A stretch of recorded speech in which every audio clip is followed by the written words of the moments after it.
Listen, I'm happy to help anybody in any way that I can. You know, it's a shameful world out there when we live in a society where people can post slanderous, libelous, false lies and ruin people's reputation, and there's nothing they can do about it.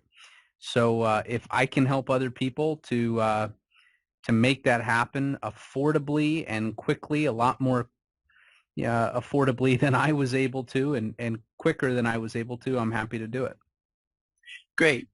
Well, when we first talked about this, you kind of broke it down, and I know I made some notes, which of course I can't find now, but it'd be great as if we kind of go through, we can just kind of note, step by step, and I may kind of interject or interrupt as I see fit. But as I recall, this began because someone had made a comment about you, and actually it was a fake person, right? That's correct. Unbeknownst to me, I didn't have any idea what ripoffreport.com was until someone had posted a comment on Ripoff Report about me, and it was a alias that was used, a fake alias, and someone had posted some really disparaging comments that not only called my own personal integrity into question, but effectively called into the integrity of my business into question. And to be honest with you, it was so derogatory that anyone that would read it, even if it wasn't true, and even if it was clear that this was just a person on a mission to destroy someone's reputation, it made them think twice and ask the question, is there any validity to these comments? So like anybody, I contacted ripoffreport.com. You can email the founder of it. His name is Ed Magison, and his email address is editor@ripoff.com and or ripoffreport.com. Can you spell that for us? Editor, editor at ripoffreport.com. Okay. And he's a pretty public guy, and he seems to take a tremendous amount of pride in having a forum in which people can post information, without any kind of verification at all, whether it's who they really are or whether the information is correct and accurate. So I contacted him and said, listen, you got to take this off. This is ruining my reputation. And I got, excuse me, I got the typical email response that said, hey, we don't take anything off, but here's what you can do. You can pay us $2,500 or $5,000 to mediate the issue. And what we're going to do is send a note to the person who posted it in the first place when they registered an email address, and we'll mediate it. We'll have a mediator in the state of Arizona come together for an hour or two to mediate the issue. And if it's found in your favor, we're not going to remove the ripoff report. Instead, we're going to keep the headline, XYZ person, fraud, scam artist, ripoff. We're going to keep all that information. And then at the end of the tagline, we're going to add the tagline that it's been resolved to your favor. Well, I just thought to myself, well, this is kind of a bum deal, right? Because it doesn't matter what I do, they're not gonna remove this. If I mediate it, all I'm doing is creating more content for the search engines to pick up and make this even more prevalent, regardless of whether it's mediated or found in my favor or not. This total bogus pile of crap, these lies that were told about me, are still going to be on the internet, and they're still going to show up in the search results. So the second option is to enter a corporate advocacy program in which ripoffreport.com will charge you $10,000 or $20,000 a month to have editorial type writers, bloggers for lack of a better term, content writers, research good things about you and begin posting good things about you on ripoffreport.com. And again, I just felt like this was like a really poor choice to make, because when you have a domain like Ripoff Report, the last thing you want is your name or your business name to be associated with that, no matter how good the things are that they're writing about you. So I made the decision that I was going to threaten with legal action. I did that. It got me absolutely nowhere. I spent countless dozens of hours, maybe 100, 200 hours researching online, trying to find out what I can do about this, what laws there are, what states I can try and take jurisdiction to win a case against Ripoff Report. And Ripoff is very public about the fact that they have like 50 or 60 some odd lawsuits against them, and no one has won a single lawsuit. And that's because here in the United States, there's a law, the Community Decency Act, which allows people to post almost anything online anonymously, and it can say XYZ is a child molester, or XYZ is a bank robber, or XYZ is a prostitute. It doesn't matter what it says, but they can post it online, and that website can keep that information online even after it's been deemed false, slanderous, and libelous and everything else. They can keep it online and not remove it for the fact that it's a journalistic right. It's a community journalistic right to post information. And whether the person who posted it has any liability, that's kind of up for debate, but the website itself can keep it there into perpetuity with absolutely no recourse whatsoever.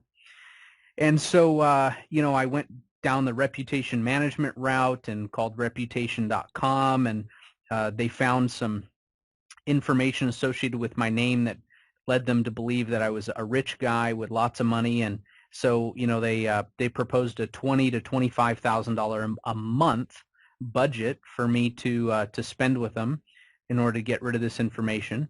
Of course, the first thing that they do is they get on Google and they start typing in all the search terms you don't want associated with your name. So now all of a sudden, it makes the problem even worse because Google recognizes those as searches. And so when I decided I didn't want to spend that kind of money, I was really just left with trying to do this myself. And I spent countless hours and tens of thousands of dollars trying to repair my reputation by putting good content on the internet, by filling up, the top couple of pages with information. And at the end of the day, the search engines recognize Ripoff Report and give them a ranking, an algorithmic ranking, far higher than anything I can ever create. And unfortunately, it didn't matter what I did, Ripoff Report was always in the first 1 or 2 pages of search results, regardless of how many people I had involved to try and do SEO on my web pages. So at the end of the day, as I'm approaching 2 years in this situation trying to fix this, and having clients and business partners kind of threaten to sever ties because of my online reputation with this one website and this one report, I found a law firm out of Cincinnati, Ohio, called Vorys, Vorys. And excuse me, what their strategy is as a defamation law firm and a kind of a public slander law firm in some form or fashion, they have taken a different approach to this whole problem. And they said, well, listen, it's really not the problem of the information being out there on the internet. It's the problem of the search engines actually promoting this content and giving it such a high priority. If we can get this content removed from the search engines, well, that's the ultimate goal. And so I looked up a couple of cases online and seen that this law firm Vorys had successfully gotten some ripoff reports removed from Google search engine search results and from Yahoo, Bing, and MSN, which are all kind of one and the same, gotten it removed from their search results. So I contacted the law firm and began asking the questions, and it basically came down to, your situation kind of has to fit into a certain mold, and they go through a process in which whatever state you're in and whatever state the alleged person was in that posted this, they'll go ahead and file a lawsuit. And in my case, it was an alias. It was a person that didn't exist. In fact, it was just a set of initials. And so what we had to do was file a lawsuit against an alias and prove to the judge that we had spent time and effort to figure out who this person was and that it was impossible. And then we served the lawsuit by publication, which means you basically put it in the newspaper or in some legal publication that you're suing this individual or this alias or this entity, and you give them all the proper notice, and you do that for a number of weeks and or months. And at the end of that process, you go to the judge and say, listen, we did our duty. We've tried to find this person. We've publicized it. They haven't responded. We're going to ask for a default judgment. And the premise of the lawsuit is that this information is incorrect. It's slanderous. It's libelous. It's malicious. It was written with the intent to defame a person and a person's reputation and critically injure a person's business, tortious interference with business. And so when that judge has no other option really but to enter a default judgment with these claims, basically saying that these are false and slanderous and libelous things that are being said about you, then when that order is entered, you also enter a permanent injunction, which basically says that this information is permanently to be counted as false and slanderous and libelous, and then it's not just a temporary injunction. This is a permanent. This information should be removed from the internet. So you take that judgment and that permanent injunction to the search engines and say, look, this information is false and slanderous. I have a judgment. You need to remove it from your search engine results. And it's been Google's policy for some time now that with a court order, a valid court order, they will remove from search results certain information. And they did that in my case. It took them about 8 weeks after I submitted the results. And I had to be pretty careful to include all of Ripoff's directory links and all the extra links and the extra pages that Ripoff Report creates. So I had to ensure that all of those were included in my submission to Google. And eventually, you're talking about I'm sorry, but you're talking about categories and exactly.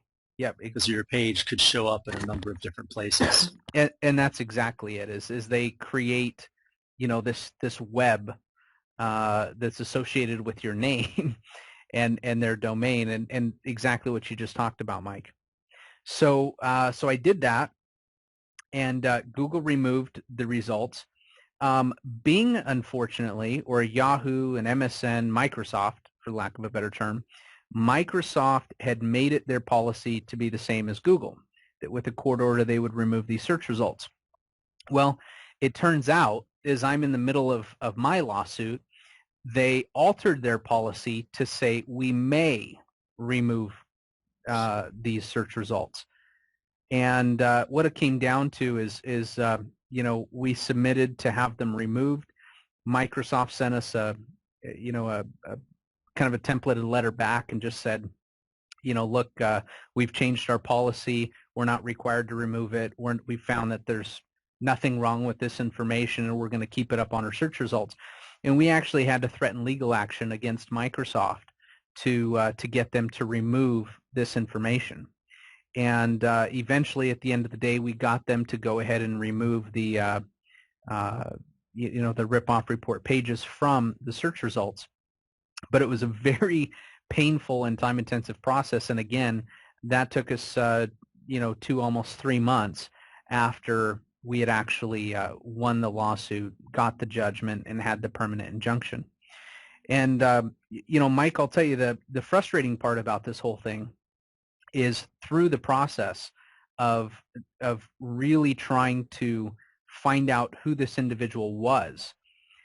not only did I find out that Ripoff Report would not disclose any information, even if you had a subpoena for that information. They will not disclose any of the information. They will not respond to subpoenas. They've got their domains registered and hosted everywhere but within the United States. And if it's in the United States, it's pointed at something else offshore. And you just end up in this incredibly expensive legal battle to try and get to the bottom of who it is that's saying these things about you. And it's frustrating, obviously, because it's anonymous. I actually came to the conclusion that I knew precisely who it was that was making these comments. And, unfortunately, there was absolutely nothing I could do about it, which was even more frustrating. Wow. So I think you mentioned that you were able to successfully get Google and Bing to remove it. Was Yahoo also compliant with you? Yes. Yahoo, Bing, and MSN are all one and the same. They're all owned by Microsoft, and they all will basically operate off the same database, for lack of a better term. And so when it came off of Bing, which is Microsoft, obviously, it came off of their other search engines, including Yahoo. Okay. All right. And so the entire process, you said, it sounds like it took from the time that you first noticed this erroneous claim about you, you were kind of 2 years down the road trying to create your own content to push it down, and it took you, it sounds like, another 3+ months once you discovered the Voorhees law firm to actually get everything non-indexed, we'll call it, by Google and Bing. Well, it actually took 2 years to find the legal solution, and then it took I would say 7 or 8 months to actually go through the process, the legal process, and then it took 3 months after that. So I'm almost 3 years invested in this process, and I would say, although I haven't added it up, I would say it certainly cost me somewhere in the neighborhood of $40,000 to $50,000 of just trying these different avenues to, to create a better reputation for me. And really, this was the one item that was out there that was negative about my name and my business. It's not like there's 50 others just like this. This was literally the only one, and it was wreaking havoc in my business and personal life. If I'd take a girl out on a date, she would, obviously the first thing she does when she gets home is Google my name, and the first thing that shows up is my name attached to these other very derogatory terms. And so I would say $40,000 to $50,000 in terms of lost business. It's probably cost me several $100,000, if not maybe approaching $1 million. And in terms of, losing sleep at night, wondering what people think about me because of this one thing out there on the internet, that you can't even put a price to. And it's just been a very, very frustrating process. And I would love to see something change with the laws. Because obviously this can't be what America is all about. People have free speech, but that doesn't mean that they can go ruin people's lives, for absolutely no reason whatsoever, with no truth to it at all. And, unfortunately, Mike, I wrote, even though I'm not a Democrat, I wrote Obama a letter and said, Mr. Obama, I didn't vote for you, but here's your chance to redeem yourself in my eyes. Do something about this. I said, there's 13 and 14-year-old girls that are, and I don't mean to be vulgar or graphic, but, kids in school will write things online like, this girl and that girl give, great oral sex, or, there's all kinds of things that are said online in these forums, Ripoff Report included, which are totally false, have no merit whatsoever. and now that person's reputation is called into question every time somebody looks them up online. And it's just wrong. It's just morally and ethically it's wrong. And as a society to put up with this, it's terrible. Yeah, it's really, I guess all the great things about the internet are also some of the worst things about it. It's, I can't tell you just how deeply disturbing this whole process was for me. The time that I spent trying to fix this, the frustration. Um, Ed Magnuson talks online and he says, oh, well, people hate me so much that I get death threats and I have to stay anonymous. And, well, I can understand why, because when you create a forum, and he kind of does this under the guise that like he's really serving society, that he's creating an outlet for shysters and shamsters and crooks and fraudsters to be revealed to the public. So he does this under the guise that he's actually doing a public service. But what he's really doing is creating a forum and a medium for people who, honest to God, probably have some mental health issues and, will get on the internet and spew lies and untruths about anyone. He's providing a medium for them to ruin people's lives. And that's really unfortunate. Well, we'll be sure not to link to him when we transcribe this. I definitely appreciate that, and I would just encourage anybody who's listening or reading this to, to do whatever you can to encourage our lawmakers to make this illegal. This should not be a legal practice. If someone gets on TV and calls somebody else a liar, those words came out of their mouth, and if need be, they're going to have to prove that what they said is correct in the court of law, and that's not the case on the internet.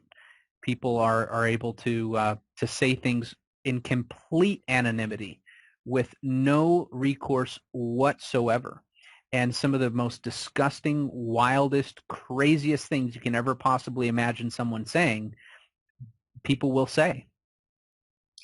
Now, this may be a little bit of speculation, but for people who would have a similar instance compared to what you have, but let's say it's a real person that is not anonymous who makes a false claim on ripoff report, would you suggest that they could potentially achieve the similar results as you if they followed the steps that you followed? Well, absolutely. In fact, I would have loved to have been able to actually, have proof that the person I knew wrote the ripoff report was the actual person doing it, because then you can take that specific person to court, and you can Right. actually allege claims against that, particular individual. And I think that's a great thing to do. And what the end result will likely be is, instead of spending tens of thousands of dollars in court trying to defend themselves, a lot of times they'll just want to settle the matter, and you can settle it in terms of just saying, look, confess to a judgment. We're not attaching a dollar amount to it, so I'm not going to come take your house away. Confess to a judgment and support a permanent injunction for this information to be removed from the internet, and then take that to the search engines and get the search engines to remove it.